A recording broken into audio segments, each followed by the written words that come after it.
One day, Edward was talking to Trevor when Douglas steamed by. He was pulling a train of heavy coal trucks. "Come on, Edward, stop gossiping in the sun when there's work to be done." Later, Edward spoke to Douglas. "Trevor and I are old friends, and you and he have a lot in common too."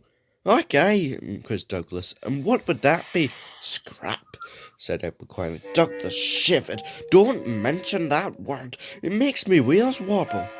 "It does the same to Trevor," replied Edward. "He was being sent to the scrapyard, but the vicar and I saved him. But now he's really useful again. Even so, the Fat Controller certainly does need another steam engine here." "Okay," said Douglas, "and quickly." That night, Douglas was still working. He had taken the midnight goods train to a faraway part of the island where only the diesels worked.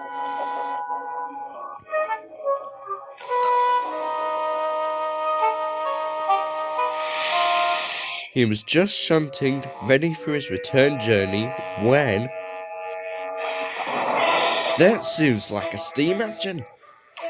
The hiss came again. "Who's there?" whispered Douglas. A whisper came. "Are you a Fat Controller's engine?"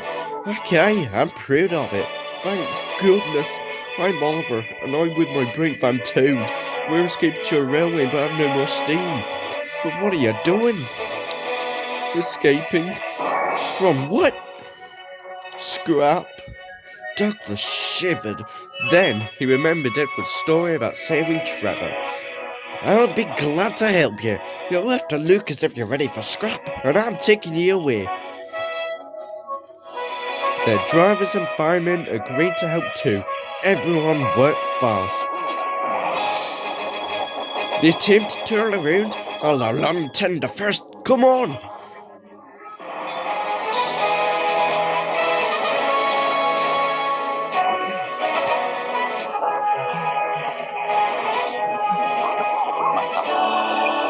But before they could clear the station, they were stopped. "Aha!" exclaimed the foreman. "A Great Western engine and a brake van too. You can't take these." "Hark, but they're awful lost," said Douglas to the driver. "See for yourself." The foreman looked all over Oliver. "Seems in order. Right, away guard."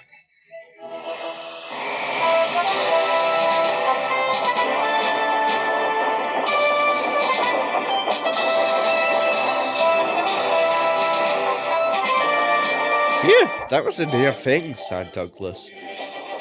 "We've had worse," smiled Oliver. And they forged ahead.